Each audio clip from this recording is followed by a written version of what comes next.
ที่10เป็นมื้อสุดท้ายของกองประชุม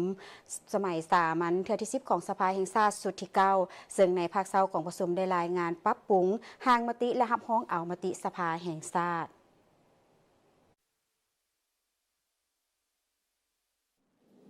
ท่านผู้ชมที่เคารพการดำเนินกองประชุมสมัยสามัญเทื่อที่10สภาแห่งชาติสุดที่9ในมื้อที่10ของการดำเนินกองประชุมนี้สำหรับภาคเช้าเม่นได้มีการรับฟังเกี่ยวกับการรายงานร่างมติสภาแห่งชาติเป็นต้นก็แม่นร่างมติสภาแห่งชาติว่าด้วยการรับรองเอาบทรายงานการจัดตั้งปฏิบัติวาระแห่งชาติว่าด้วยการแก้ไขความยุ่งยากทางด้านเศรษฐกิจการเงินระยะ5ปีที่ผ่านมา2021ถึง2025และทิศทางแผนการในต่อหน้าในภาคเช้าการดำเนินกองประชุมสมัยสามัญเทื่อที่10สภาแห่งชาติสุดที่9โดยภายใต้การเป็นประธานของท่านไสสมพร พรหมวิหารประธานสภาแห่งชาติที่ประชุมได้รับฟังการรายงานร่างมติสภาแห่งชาติและลงคะแนนเสียงรับร้องเอาจากกองเลขานุการกองประชุมเพื่อให้บรรดาท่านสมาชิกสภาแห่งชาติได้ประกอบความคิดเห็นเพิ่มเติมเข้าใส่ร่างมติของสภาแห่งชาติในจำนวน7ร่างมติซึ่งประกอบมีร่างมติสภาแห่งชาติว่าด้วยการรับร้องเอาบทรายงานการจะตั้งปฏิบัติวาระแห่งชาติว่าด้วยการแก้ไขความยุ่งยากทางด้านเศรษฐกิจการเงินระยะ5ปี2021ถึง2025และทิศทางในต่อหน้ารายงานการปรับปรุงมติสภาแห่งชาติว่าด้วยการรับรองเอาบทรายงานการจะตั้งปฏิบัติวาระแห่งชาติว่าด้วยการแก้ไขปัญหายาเสพติดระยะ5ปี2021ถึง2025และทิศทางต่อหน้ารายงานการปรับปรุงร่างมติสภาแห่งชาติว่าด้วยการรับรองเอาบทรายงานการจะตั้งปฏิบัติแผนการเคลื่อนไหวเวกงาน5ปี2021ถึง2025ประจำปี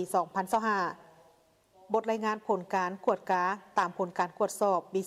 2023ขององค์การกวดกาแห่งรัฐรายงานการปรับปรุงร่างมติสภาแห่งชาติว่าด้วยการรับรองเอาบทรายงานการจะตั้งปฏิบัติแผนการเคลื่อนไหวเวกงาน5ปี2021ถึง2025ประจำปี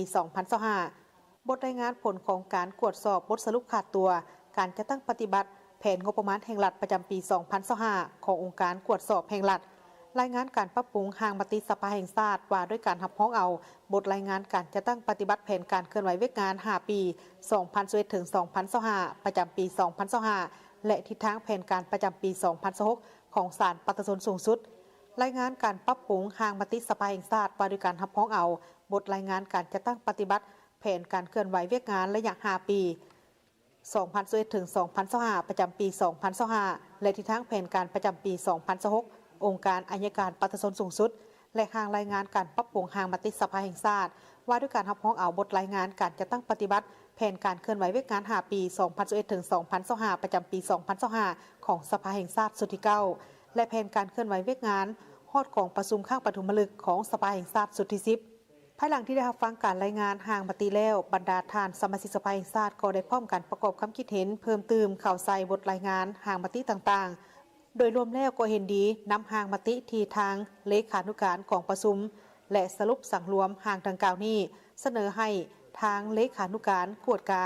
และเพิ่มเติมบางด้านที่เห็นว่าร่างมติยังบ่ทันแท้เหมาะและมีบางด้านเห็นว่ายังบ่ทันสอดคล้องกับสภาพตัวจริงอันที่หนึ่งนี่โตกับคุณลักษณะของมติเทื่อนี้มันต่างกับทุกเทื่อระยะผ่านมาคือเทื่อนี้มันรวมทั้งแผนพัฒนาเศรษฐกิจสังคมแผนงบประมาณแผนเงินตราสรุปคาดตัวงบประมาณและดัดแก้งบประมาณอยู่ในบทเดียวดังนั้นเว้าถึงโลกความยาวหน่อยอาจจะยาวกว่าผ่านมาหน่อยนึงแต่มีเนื้อหน่ายสั่งรวมทั้งหมดอยู่ในนี้อันที่หนึ่ง และอันที่สองมันโตกับซื่อครั้งนี้ผมเสนอถือว่าเป็นครั้งทมิตรเทียบใช้ผ่านมาเพราะว่ามติกองผสมสภาแห่งชาติว่าด้วยกันรับของบทรายงานคำว่าบทรายงานนี้มันรับของตามการรายงานของรัฐบาลเลยเท่านั้น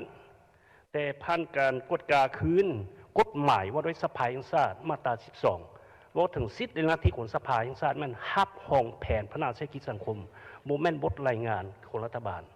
หน่วยนี้อันนึงมันอิงตามกฎหมายถือว่าบนอิงทางนั้นกฎหมายมันหับห้องแผนพัฒนาเศรษฐกิจสังคมอันที่สองมาแล้วแม่น